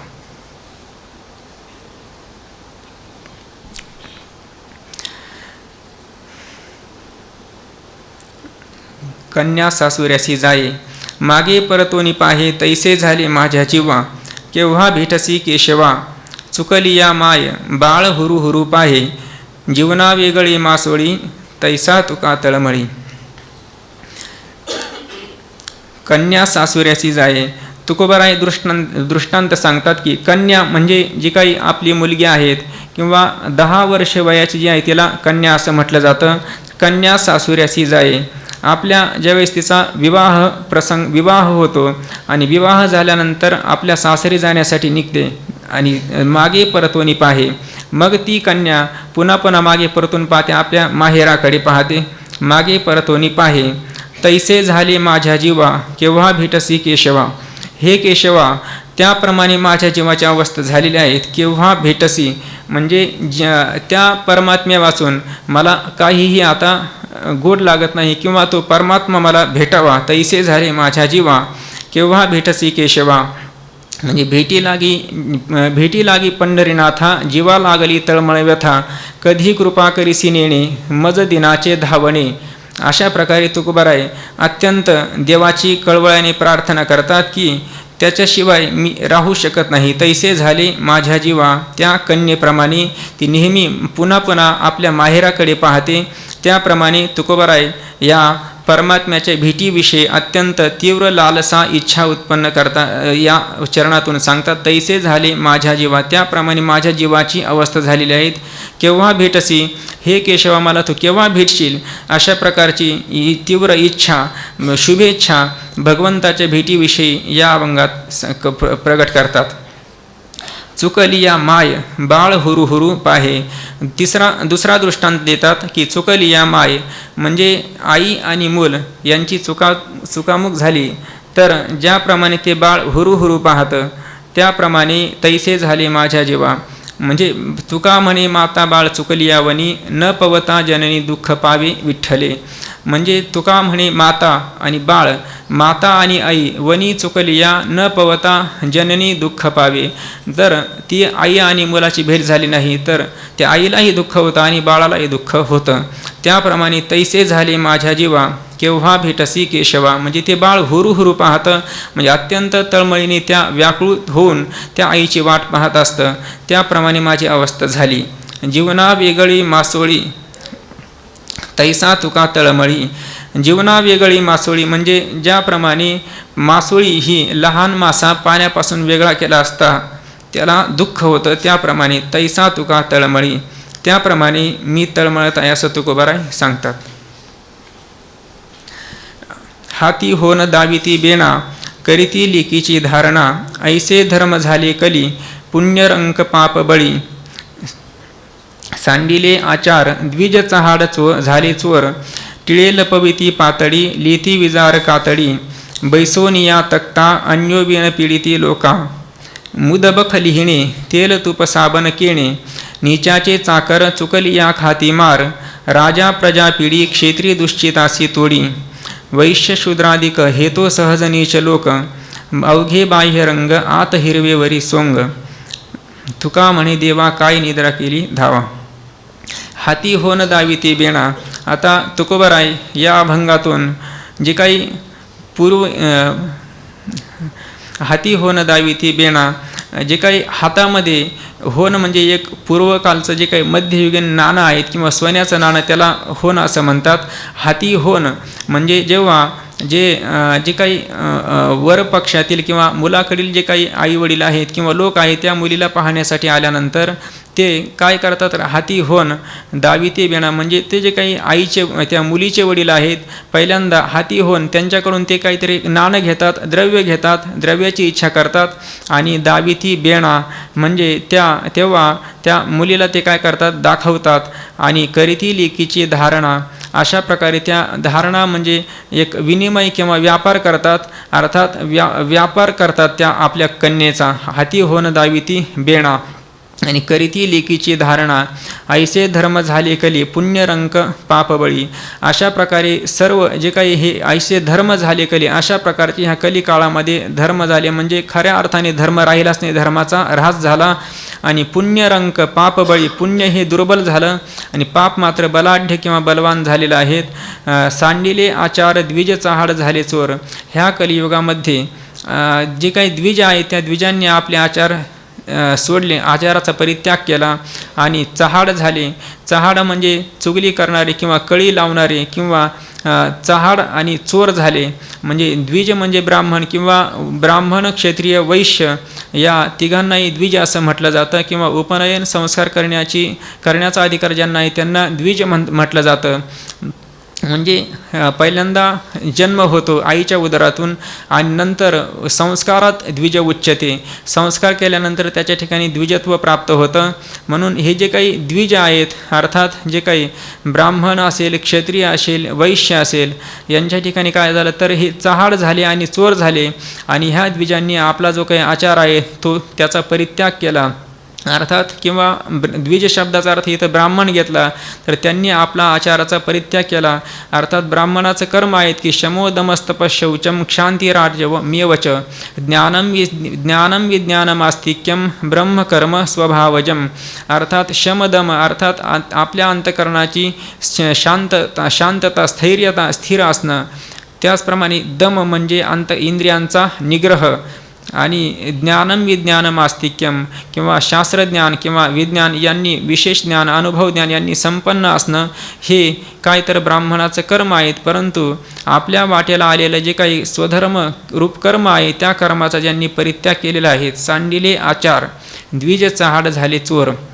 पुन्हा काय करतात ते तर टिळे लपविती पातळी लिती विजार कातडी. पुन्हा ते आपले टिळे लपविती म्हणजे जो काही आपल्या अंगावर जे काही त्रिपुंड्र किंवा ऊर्ध्वपुंड्र गंध लावायला पाहिजे तेही ते लावत नाही किंवा लपविती. आणि पातळी लपविती, पातळी म्हणजे पंचांग ते सुद्धा लपवतात. अर्थात त्याला काहीही किंमत देत नाही. त्यांच्या जीवनामध्ये पंचांग किंवा जे काही टिळे माळा जे काही बाह्यभूषण आहेत यांचाही ते परित्याग करतात, त्याचंही त्यांना त्याचं महत्त्व वाटत नाही. पुन्हा ते लिती विजार कातडी. पुन्हा लिती म्हणजे ते घालतात काय तर विजार म्हणजे पायजमा किंवा पायजमा घालतात आणि कातडी म्हणजे वरून कातड्याचा पट्टा. अर्थात आपल्या जे काही ब्राह्मण कर्म आहेत किंवा ब्राह्मणाचा वेश कसावा त्या वेशाचाही ते परित्याग करतात. त्याचप्रमाणे काही लोक बैसोनिया तक्ता अन्योव्यन पीडिती लोका. बैसोनिया तक्ता शब्दाचा अर्थ आहे न्यायासन. त्या न्यायासनावर बसून अन्योव्यन म्हणजे अन्यायापासून लोकांना पीडा देतात. मुदबक लिहिणे तेल तूप साबण केणे. मुदबक शब्दाचा मुदबक म्हणजे काय म्हणते नाही काय मुदबक लिहिणे तेल तूप साबण केणे म्हणजे जे काही मुदबक शब्दाचा अर्थ स्वयंपाक किंवा पाकशाळेमध्ये असणारे जे काही तेल तूप साबण इत्यादी केणे म्हणजे ज्या मूल्यवान ज्या काही वस्तू आहेत म्हणजे अर्थात जे काही खाण्यापिण्याचे जे काही पदार्थ आहेत ते लिहिणे म्हणजे त्याचा जमा खर्च लिहून ठेवतात. म्हणजे तुकोबारायांचा असा विचार असावा की जे काही तूप आहे किंवा तेल आहेत ह्या वस्तू विकल्या जाऊ नये, यांची विक्री होऊ नये म्हणून असं असावा विचार बहुतेक. म्हणून या ठिकाणी तुकोबाराय सांगतात की स्वयंपाक मुदबक म्हणजे स्वयंपाक घरात किंवा पाकशाळेमध्ये असणारे जे काही खाद्यपदार्थ आहे, केणे म्हणजे माल आहे, वस्तू आहे, त्यांचा लिहिणे म्हणजे जमा खर्च लिहून ठेवतात. नीचाचे चाकर चुकलिया खाती मार. नीचाचे म्हणजे जे काही नीच लोक आहे, जे काही नीचाचे चाकर म्हणजे जे काही हे ब्राह्मण आहे ते नीच लोकांचे चाकर म्हणजे सेवक होतात. आणि चुकलिया खातीमार सेवा करताना काही उणीव झाली तर ते मार खातात किंवा शिक्षा ते नीच लोक करत असतात. राजा प्रजा पिढी क्षेत्रीय दुश्चितासी तोडी. जो काही राजा आहे तो काय करतो तर प्रजेला पीडा देतो, त्रास देतो, दुःख देतो. आणि क्षेत्री शब्दाचा अर्थ आहे की म्हणजे जे काही जमीनदार लोक आहेत ते दुश्चित म्हणजे अर्थात जे भांबावलेले किंवा अत्यंत खिन्न झालेले, उदास झालेले जे काही लोक आहे त्यांना मात्र तोडी म्हणजे तोडून बोलतात किंवा त्यांचा छळ करतात. वैश्य शूद्रादिक हेतू सहज नीच लोक. आता जर समजा इथं जो काही वरती शब्द आला सांडिले आचार द्विज चहाड झाले चोर, जर द्विज म्हणजे या ठिकाणी द्विज हा शब्द ब्राह्मण या अर्थाने आहेत. कारण या 9व्या चरणामध्ये तुकोबाराय म्हणतात की वैश्य शूद्रादिक हेतू सहज नीच लोक. वैश्य असेल, शूद्र असेल हे स्वभावताच काही तर नीच आहेत किंवा त्या ब्राह्मण वर्णापेक्षा निकृष्ट किंवा खालचे आहेत, खालच्या दर्जाचे किंवा खालील वर्णाचे आहेत. जर समजा ब्राह्मणाने जर आपला आचार सोडला असेल तर इतर जे काही वैश्य शूद्र आहेत यांना काय म्हणावं, यांनी आपल्या धर्माचा परित्याग केला त्यांना काय म्हणावं तरी. अर्थात वैश्य शूद्रादिक हेतू सहज नीच लोक, सहज स्वभावताच खालच्या अवस्थेचे खालील अशा वर्णाचे आहेत. म्हणून अवघे बाह्यरंग आत हिरवे वरी सोंग. अशा प्रकारे अवघे सर्व काय तर बाह्यरंग आहेत, बाह्य देखावा आहेत, आत हिरवे वरी सोंग. अर्थात आत मात्र अंतकरणामध्ये हिरवे म्हणजे काळे बेरेपणा किंवा वाईट अंतकरणाची वृत्ती असते आणि वरी सोंग बाहेरून मात्र सोंग किंवा दिखाऊपणा दाखविलेला असतो. अशा प्रकारे तुका म्हणे देवा काय निद्रा केली धावा. म्हणजे हे देवा आपण काय निद्रा केली का धावा. अर्थात ह्या ऐसे धर्म झाले कली पुण्यरंक पाप बळी.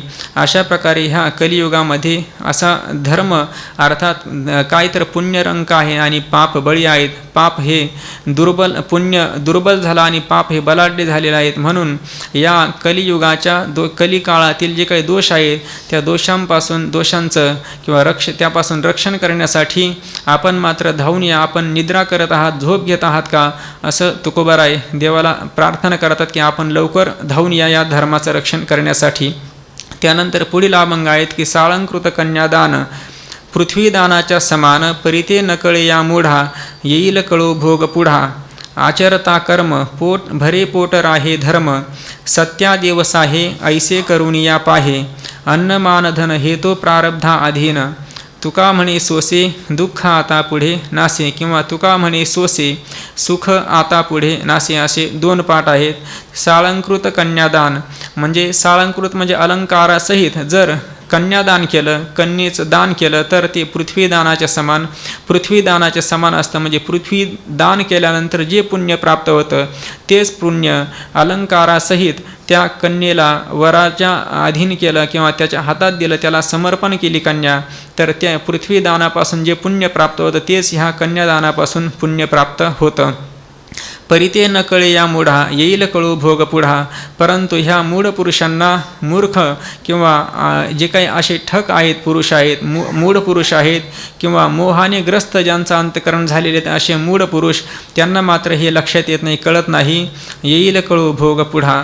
परंतु जेव्हा भोग पुढा भोग म्हणजे जेव्हा त्यांना आता केलेल्या कर्मापासून जे काही कर्म केलं, पापात्मक वाईट कर्म केलं, तर वाईट कर्माचं फल त्यांना पुढे मात्र भोगावं लागेल. कारण बाबा सांगत असतात की जो ज्या कर्माचा करता असतो तो त्या कर्मफलाचा भोगता अपरिहार्यपणे होत असतो. हा सिद्धांत आहे. म्हणून त्या कर्माचं फल भोगण्यासाठी त्याला भोग घ्यावाच लागतो. म्हणून पुढा भोग तेव्हा येईल कळो, त्यावेळेस त्याला मात्र कळल. अशा प्रकारे येईल कळो भोग पुढा. आचरता कर्म भरे पोट राहे धर्म. आता तुकोबाराय या चरणातून सांगतात की आपण जर आचरता कर्म, आपल्या वाट्याला आलेलं जे काही कर्म आहेत त्या कर्माचं आपण आचरण केलं तर भरे पोट, आपलं पोटही भरतं आणि राहे धर्म आणि धर्माचंही संरक्षण होतं. राहे धर्म, धर्माचंही पालन आपल्याकडून घडतं.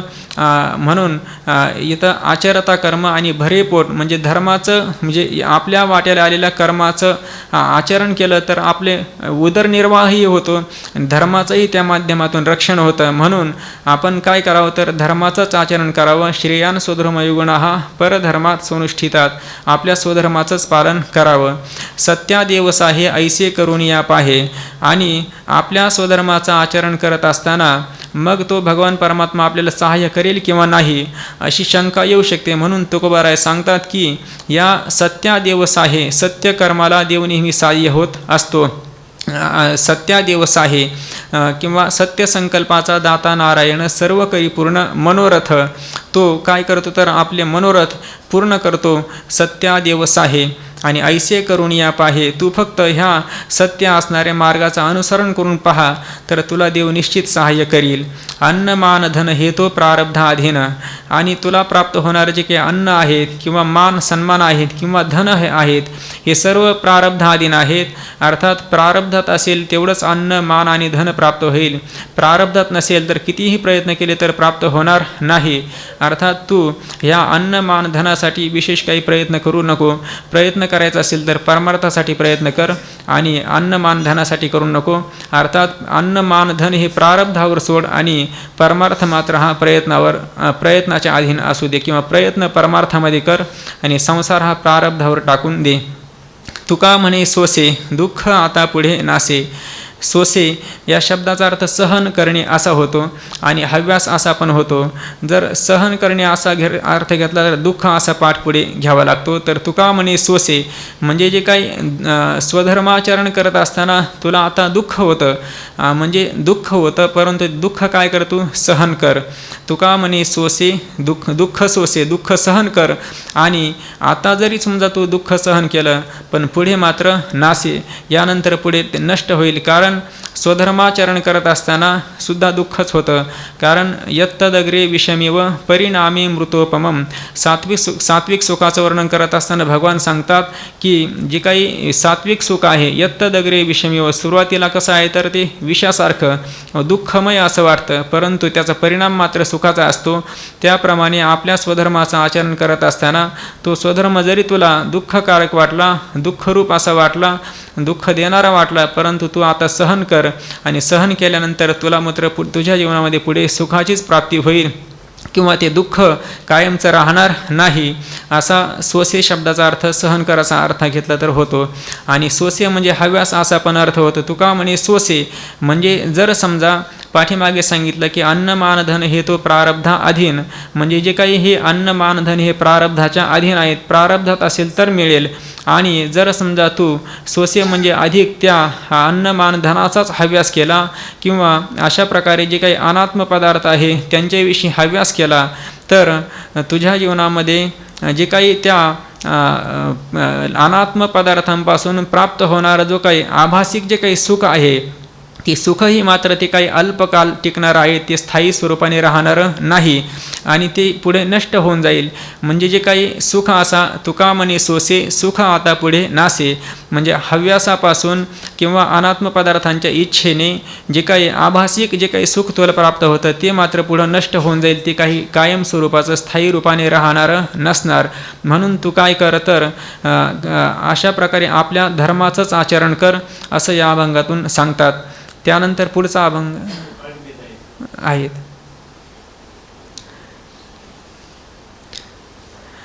दिवट्या वाद्य लावणी खाणे करुणी मंडन दिली हाती, नवरा नेल नवरी घरा पूजन वरा पाद्याचे, गौरविली विहीण व्याही घडिले काही ठेवू नका, करू द्यावे भावे बरे ठाईचे कार्य नकळीची, वऱ्हाडी लागे पाठी जैसी उटी कातेली, तुका म्हणी जोडीला थुंका पुढे नरका सामग्री. आता तुकोबारा या अभंगातून एक लग्न झाल्यानंतर त्या विवाहामध्ये ते जे काही वऱ्हाड्यांच्या पाठीमागे किंवा जे काही वर पक्षातील जे काही लोक आहे वऱ्हाडी आहे त्यांच्याविषयी किती आसक्त असते ते आईचे वडील असेल किंवा आई असेल, त्या मुलीचे वडील असतील किंवा आई असेल, ते किती आसक्त असतात त्यांच्याविषयी हे या अभंगातून सांगतात की दिवट्या वाद्य लावणी खाणे. त्या आपल्या मुलीचा विवाह करत असताना दिवट्या म्हणजे जे काही मोठी जे काही दिवटे म्हणजे दिवा आहेत मोठा तो लावलेला असतो. दिवट्या वाद्य त्याप्रमाणे वाजंत्री लावणी खाणे अशा प्रकारे या लग्न समारंभामध्ये दिव्याची जे काही आरास आहे ती लावलेली असते. त्याचप्रमाणे वाजंत्री आणि यामध्ये ते भोजन करतात, लावणी खाणे आणि नंतर करुणी मंडन दिली हाता आणि आपली जी काही कन्या आहेत तिला अत्यंत अलंकारांनी मंडन म्हणजे सुशोभित करून सजवून तिला आपल्या त्या वराच्या हातामध्ये देतात, दिली. आणि नवरा नेईल नवरी घरा पूजन वरा पाद्याचे. मग जो काही पती आहेत, नवरा आहे, तो जी काय आपली पत्नी नवरी आहे तिला घरा नेईल, आपल्या घरी घेऊन जातो आणि पूजन वरा पाद्याचे. त्याचप्रमाणे तिथं लग्न समारंभ झाल्यानंतर त्या वरा पाद्याचे पूजन, जो वर आहे त्याचं पायाचं पूजनही झालेलं आहे.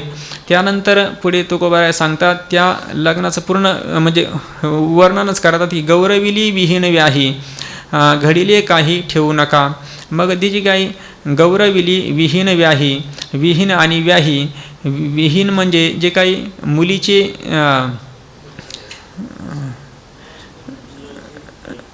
मुलाची आई आणि मुलीची आई त्यांना विहीन म्हणतात आणि मुलाचे वडील आणि मुलीचे वडील त्यांना व्याही म्हणतात. अर्थात जे काही विहीन व्याही गौरविली यांना काय केलं तर यांचा सन्मान केला आणि घडिले काही ठेवू नका. मग त्यांचा सन्मान करून ते जे काही मुलीचे आईवडील आहे त्या मुलाच्या आईवडिलांना सांगतात की घडिले काही ठेवू नका, म्हणजे आमच्याकडून जर आपले काही अपराध घडले असेल तर आपण आपल्या मनामध्ये ठेवू नका, आम्हाला उदार अंतकरणाने आपण क्षमा करावी. काही अपराध घडले असतील तर घडिले काही ठेवू नका. आणि पुढे सांगतात की करू द्यावे व्हावे बरे ठाईचे कार्य नकळीची. मग त्या लग्न समारंभामध्ये आलेली जे काही वऱ्हाडी मंडळ आहे ते विचार करतात की करू द्यावे व्हावे बरे, हा जो काही वर आहे तो जे करील किंवा जे काही वधूकडील जे काही लोक आहे ते म्हणतात की करू द्यावे व्हावे बरे, हा जो काही वर आहे जे करील ते त्याला करू द्या, त्याला कोणत्याही प्रकारचा अडथळा प्रतिबंध करू नये. ठाईचे कार्य न कळेची. अर्थात हे मूळ म्हणजे पूर्वीपासून चालत आलेली परंपरा ही कळत नाही का. अर्थात तो जे करील त्याला ते करू द्या, करू द्यावे व्हावे ते बरे ठाईचे कार्य न कळेची. पुन्हा नंतर ते जे काही मुलीकडील जे काही आईवडील आहे ते त्या वऱ्हाडी यांचे लागे पाठी, जे काही मुलाकडील जे काही वऱ्हाडी आहे त्यांच्या पाठीमागे लागतात लागे पाठी. आणि जैसी उटी कातेली, कशाप्रमाणे ज्याप्रमाणे उटी कातेली म्हणजे चंदनाची उटी लावली असता कातेली म्हणजे चिकटून राहते पूर्ण रूपाने, ती निघत नाही, त्याप्रमाणे ही वऱ्हाड्यांच्या पाठीमागे लागतात. अर्थात ते आपल्या जे काही आप्तेष्ट आहे किंवा जे काही वर पक्षातील जे काही विहीन व्यायी आहे त्यांच्या ठिकाणी अत्यंत आसक्त असतात. संतांचं आणि या संसारिक जीवाचं अत्यंत उलट असतं. तुकोबारायांनी आपला पहिलाच अभंग झाला की ते माझे सोयरे सज्जन सांगाती.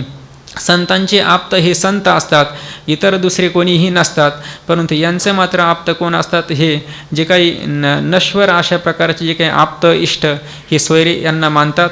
आणि जैसी उटी कातेली अत्यंत चिकटून किंवा त्यांच्याच ठिकाणी आसक्त असतात, तेच आपलं सर्वस्व आहे अशा प्रकारचं ते मानतात. तुका म्हणे जोडीला थुंका पुढे नरका सामग्री. अशा प्रकारे अत्यंत त्यांनी थाटामाटात जरी हा लग्न सोहळा केला परंतु त्यांनी काय मात्र थुंका जोडीला म्हणजे त्यांनी आपल्या जीवनामध्ये थुंका जोडलेला आहे. थुंका जोडला म्हणजे त्यांनी आपल्या जीवनामध्ये छिथू प्राप्त करून घेतलेली आहे किंवा वाहवा जरी प्राप्त करून घेतली, चांगल्या प्रकारे लग्न सोहळा केला तरी पण त्यांनी काय केलं तर थुंका जोडीला म्हणजे थुंका जोडणे हा वाक्प्रचार आहेत किंवा म्हणजे त्यांनी आपल्या जीवनामध्ये काय केली तर छिथू लोकांची प्राप्त करून घेतली आणि त्याद्वारे पुढे नरका सामग्री एक प्रकारची त्यांनी नरकाला जाण्याची सामग्रीच तयार करून ठेवलेली आहेत.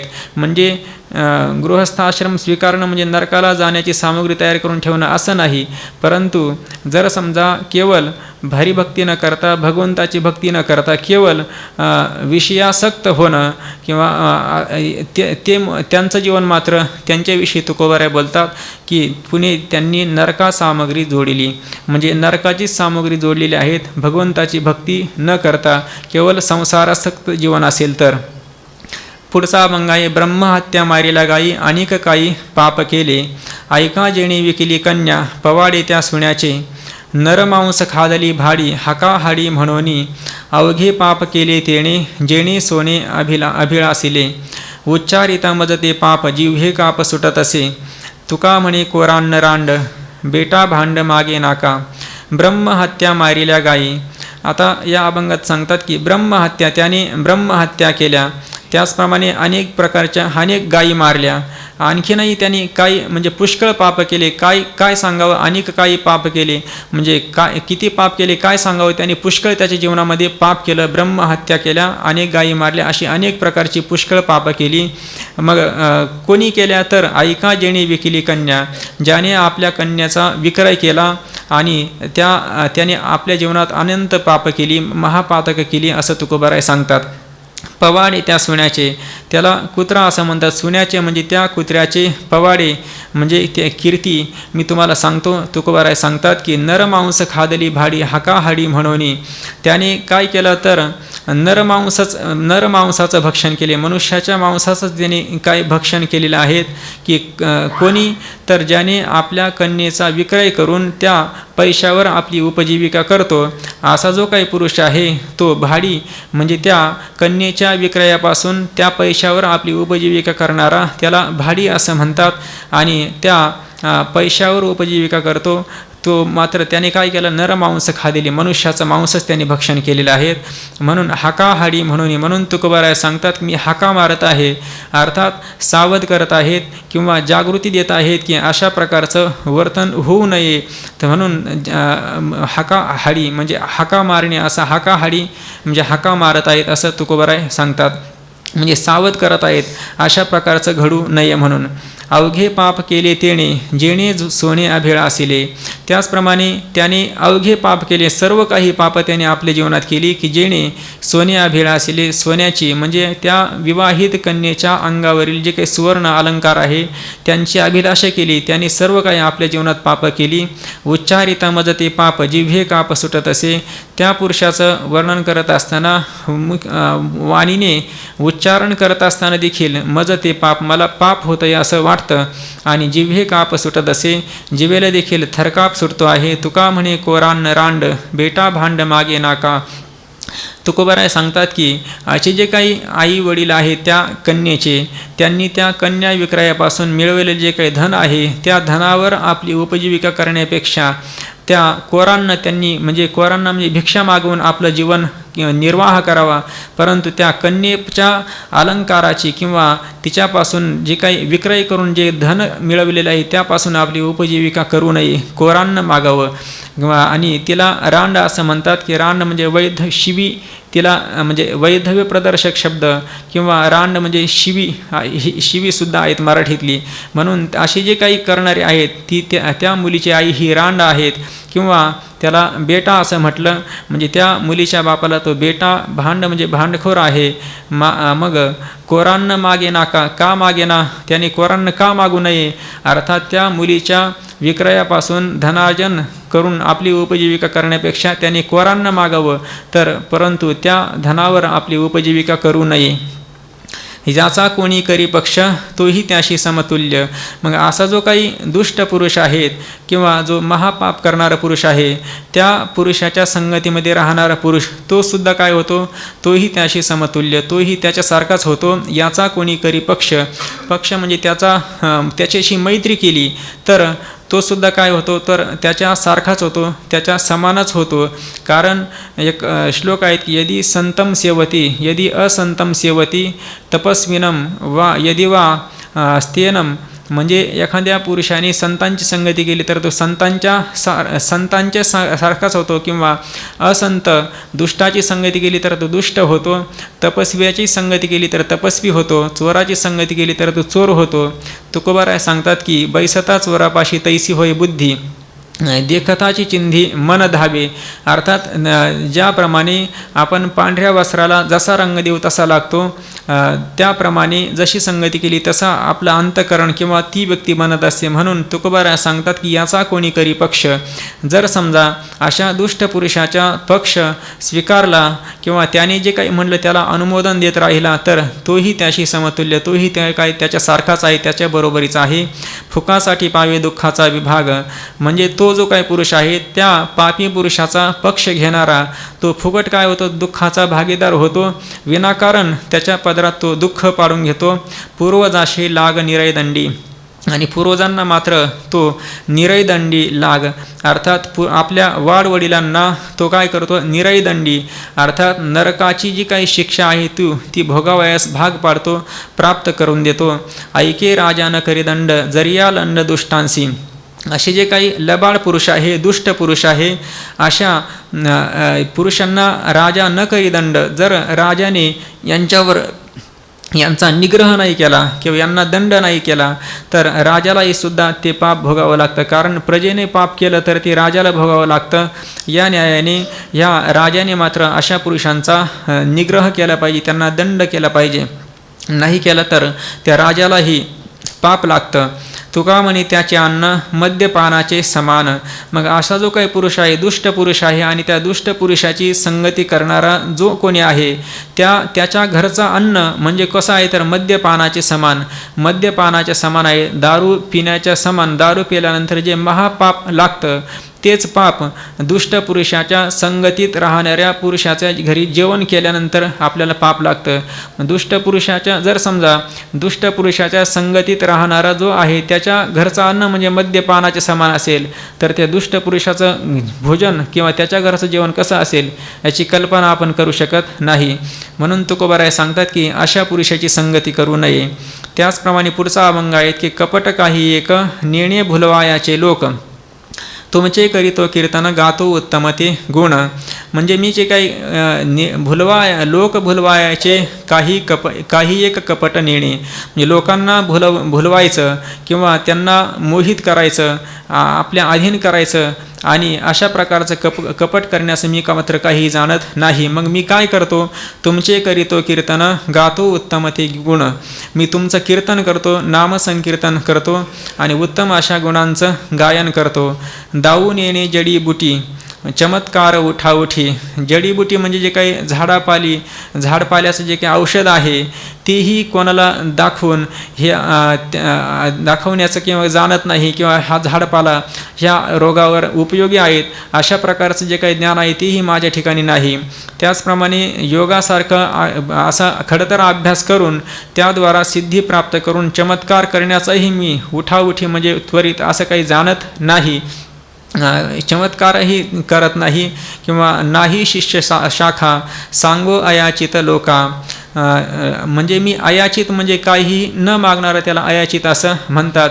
किंवा जे काही प्राप्त होईल त्या प्राप्त झालेल्या अन्नावर जे पदार्थ असेल, वस्तू असेल त्याच्यावर संतुष्ट असणारा अयाचित, जे काही न मागता प्राप्त होईल तेवढंच ग्रहण करणारं त्याला अयाचित म्हणतात.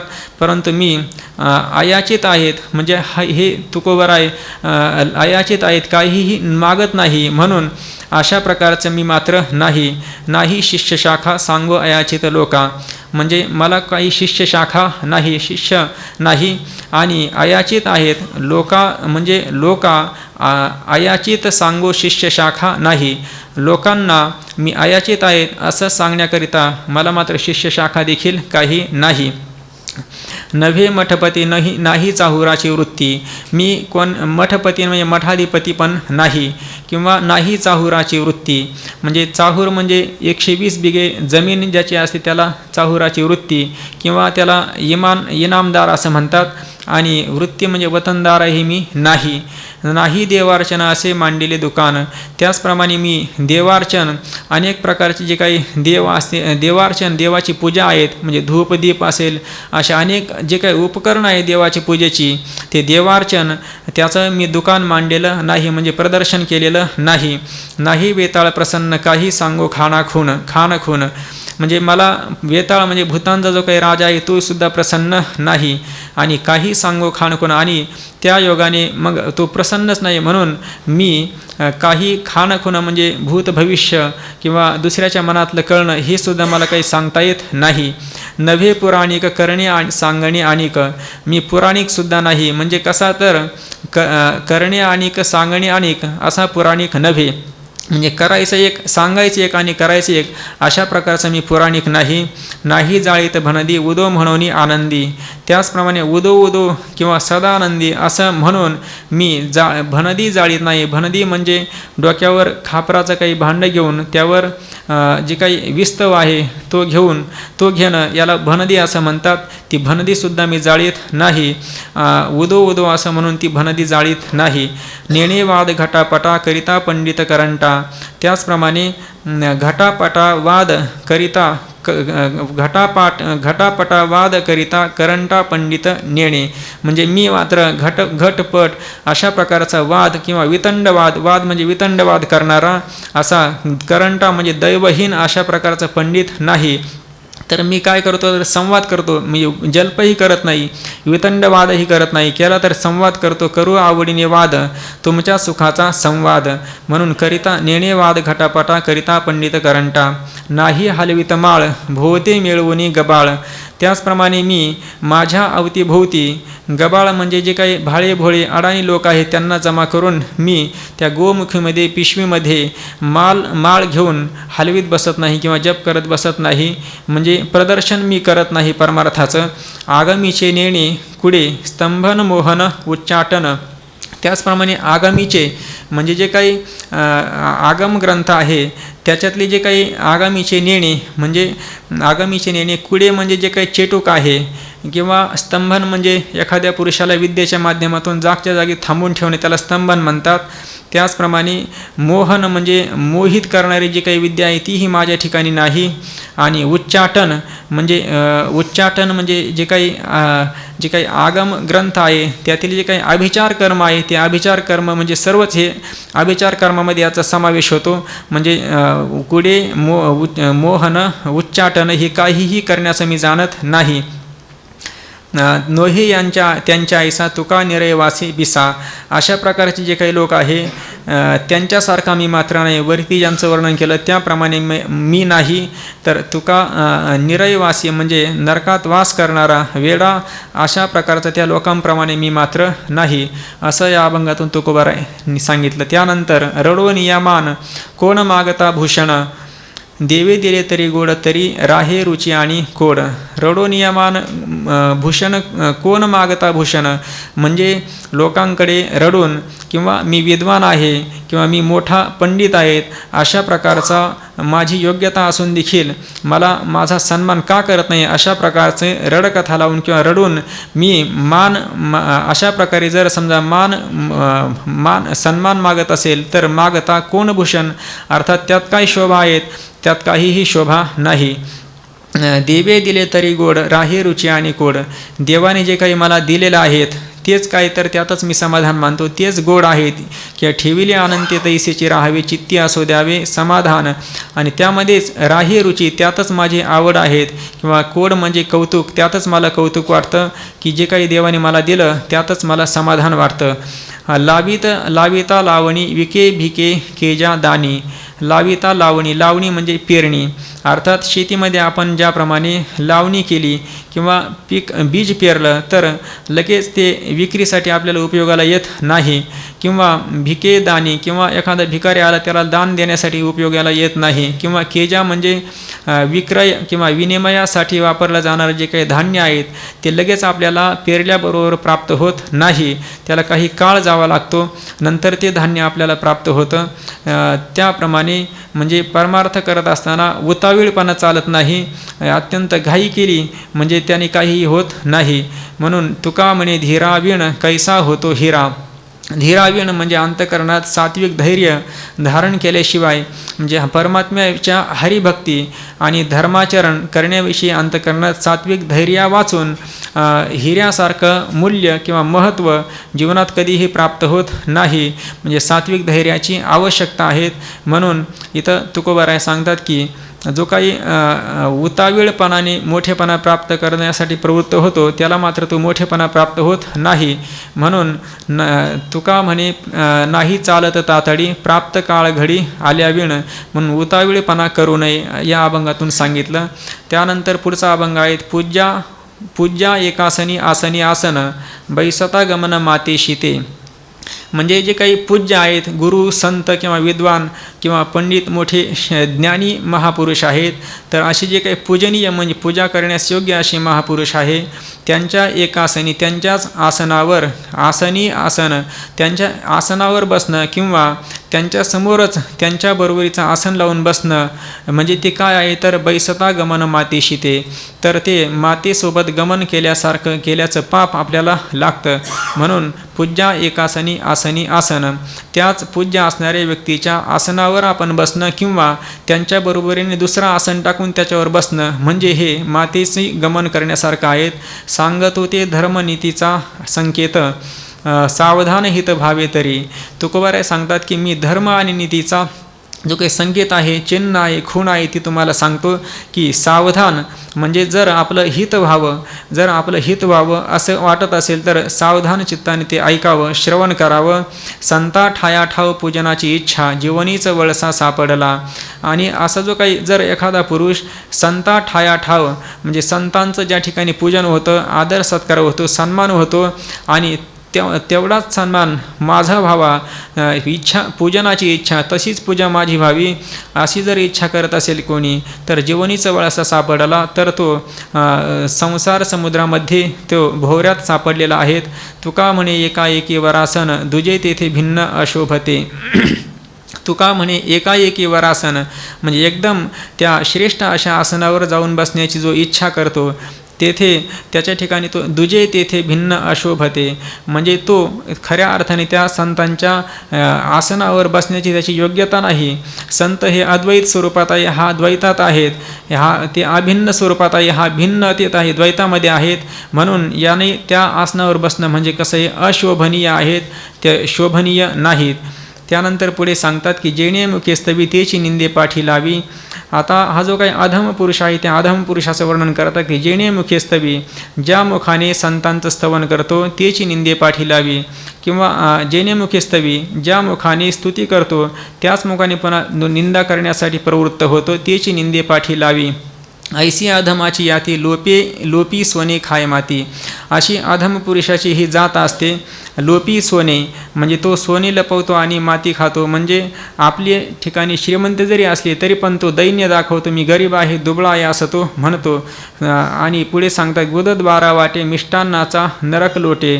तो मुखाने मिष्टान्नाचं सेवन केलं तरी पण गुदद बारा वाटे म्हणजे त्या इंद्रियाच्या माध्यमातून नरक म्हणजे विष्ठा ज्याप्रमाणे येते त्याप्रमाणे ह्या मुखाने स्तुती करतो आणि निंदाही करतो. ही विष्ठेप्रमाणे ती निंदा आहे त्याच्या मुखातून बाहेर येत असते.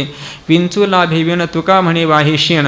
विंचू ज्याप्रमाणे कोणत्याही लाभाशिवाय वाहे शीण म्हणजे आपल्या नांगीमध्ये तो विष वाहतो आणि तो इतरांना दुःख देतो, दंश करतो, परंतु ती व्यर्थ तो शीण ओझं वाहतो आपल्या. कारण जर समजा त्या नांगीवर कोणी त्याला पाहिल्यानंतर कोणीही त्याला सुरक्षित ठेवत नाही तर त्याला शिक्षा करतात किंवा मारतात, त्याचे नांगी कापतात किंवा त्याला मारून टाकतात. म्हणजे व्यर्थ त्याला मरावं लागतं किंवा नाशाला प्राप्त व्हावं लागतं. अशा प्रकारे ह्या अधम पुरुषाची जात आहेत असं या अभंगातून तुकोबार यांनी सांगितलं. त्यानंतर अधमाची यारी रंग पतंगाचे परी विटे न लागता क्षण मोल जाय वायाविन. अधमाची यारी म्हणजे अधम पुरुषाची जी काही मैत्री आहेत ती रंग पतंगाचे परी म्हणजे रंग पतंगाचे परी म्हणजे जो काही पतंग आहे पतंगाच्या रंगाप्रमाणे क्षणिक अशा प्रकारची ती मैत्री कोणाची तर अधम पुरुषाची मैत्री ही त्या अत्यंत क्षणिक आहेत. कारण विटे न लगता क्षण कोणत्याही प्रकारचा क्षणाचाही विलंब न लागता ती मैत्री काय लगेच नष्ट होऊन जाते. वीट येतो तिला, ती कायम स्थायी स्वरूपाची नसते. आणि वायाविण मोल जाय आणि कोणत्याही कारणा वाचून ते मोल जाय म्हणजे ते जे काही महत्त्व आहे त्या मैत्रीचं ते काय नष्ट होऊन जातं, मोल जाय, कोणत्याही प्रकारचं महत्त्व किंवा त्या मैत्रीला किंमत राहत नाही, मोल जाय म्हणजे नष्ट होऊन जातं. आणि सर्पाची या परी विषय भरला कल्हारी, तो जो काही अधम पुरुष आहे त्या अधम पुरुषाची मैत्री किंवा तो पुरुष कसा असतो तर सर्पाची या परी, सर्पाच्या परी म्हणजे सर्पाप्रमाणे सर्पासारखा विषय कल्हारी भरला, त्याचा अंतकरण किंवा कल्हारी म्हणजे अंतकरण हृदय हे विषाने भरलेलं असतं. आणि तुका म्हणे देवा मज झणी ऐसे दावा, अशा प्रकारचे जे काही पुरुष आहे ते मला कदाचित आपण दाखवाल, त्यांचं दर्शन करून द्याल, परंतु मला मात्र अशा पुरुषांची संगती किंवा त्यांचं दर्शन मात्र देऊ नका किंवा त्या माझ्या समोरही ते येऊ नये. तुका म्हणे देवा मज झणी ऐसे दावा, असे पुरुष माझ्यासमोर येतील, परंतु अशा दिखाऊ प्रेमाचे पुरुष किंवा त्यांचं दर्शनही मला घडू नये, संगतीही घडू नये, अशा प्रकारची इच्छा तुकोबाराय करतात. झालेली जी काही सेवा आहेत, बाबांच्या आदेशाने या ठिकाणी बसण्याचा प्रयत्न केला, तर बसण्याचं कारण एवढंच आहे की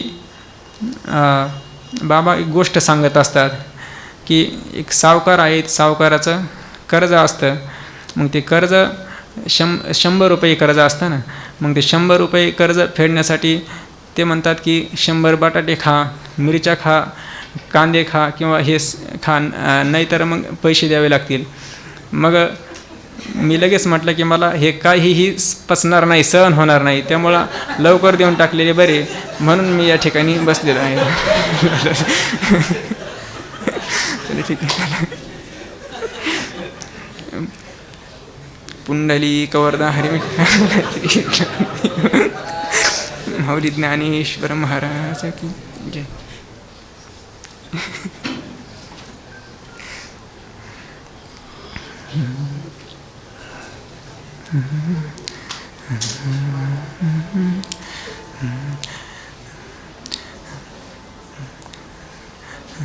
कृपाळू उदार माझा ज्ञानेश्वर, कृपाळू उदार माझा ज्ञानेश्वर, कृपाळू उदार माझा ज्ञानेश्वर, उदार माझा ज्ञानेश्वर, तया नमस्कार वारंवार, तया नमस्कार वारंवार, तया नमस्कार वारंवार, तया नमस्कार वारंवार, न पाहियाती कुळाचा विचार, न पाहियाती कुळाचा विचार, करुणाकर ज्ञानाबाई, भक्त करुणाकर ज्ञानाबाई, भक्त करुणाकर ज्ञानाबाई, भक्त करुणाकर ज्ञानाबाई, न पाहियाती कुळाचा विचार, पाहियाती कुळाचा विचार, भलतिया भावे शरण जाता भेटी, भलतिया भावे शरण जाता भेटी, पाळी तसे तुटी जन्म व्याधी, पाटी तसे तुटी जन्म व्याधी, न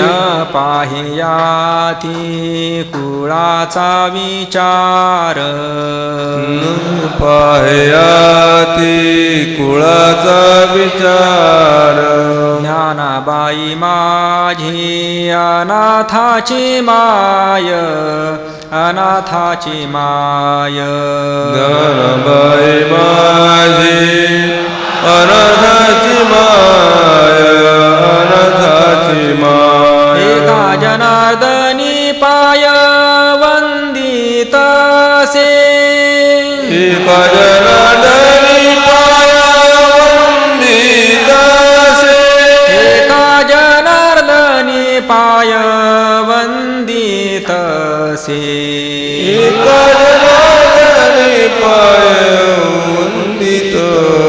असे पाह्याती कुळाचा विचार याती कुळाचा विचार न पायाती कुळाचा विचार याती कुळाचा विचार भक्त करुणाकर ज्ञानाबाई भक्त करुणाकर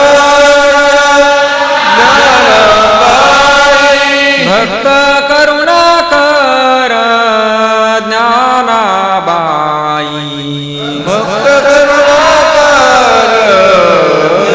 ज्ञानाबाई पाह्याती कुळाचा विचार याती कुळाचा विचार न पायाती कुळाचा विचार याती कुळाचा विचार ज्ञानदेव तुकाराम हो थांबा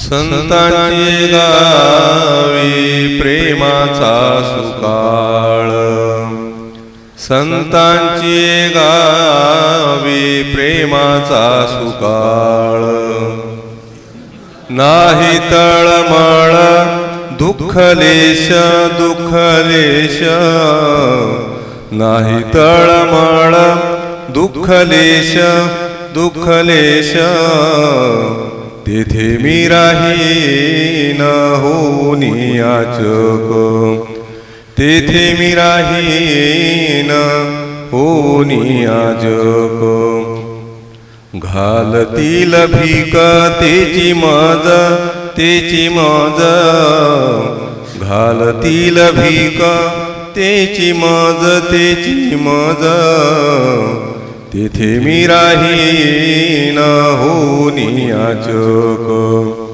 तेथे मी राहीन होनी याचक संतांची गावी वरो भांडवल संतांची गावी वरो भांडवल अवघा विठ्ठल धनवित्त धनवित्त अवघा विठ्ठल धनवित्त धनवित्त तेथे मी राहीन होनी याचक तेथे मी राहीन होनी याचक संतांचे भोजन अमृताचे पान संतांचे भोजन अमृताचे पान करीती कीर्तन सर्व काळ सर्व काळ करीती कीर्तन सर्व काळ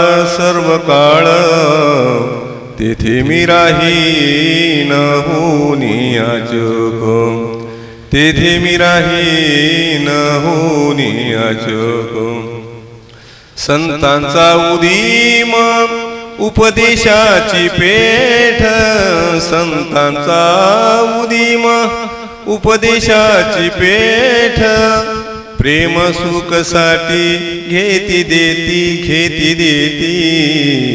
प्रेम सुखसाठी घेती देती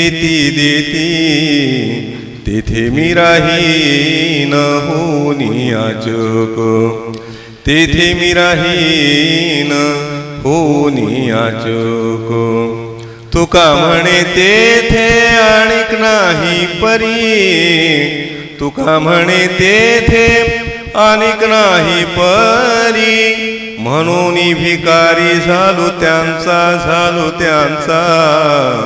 म्हणून भिकारी झालो त्यांचा तेथे मी राहीन होनी याचक तेथे मी राहीन होनी याचक घालतील भीक तेची मज घालतील भीक तेची मज तेथे मी राहीन होनी याचक तेथे मी राहीन होनी याचक ज्ञानदेव तुकाराम ज्ञानदेव तुकाराम.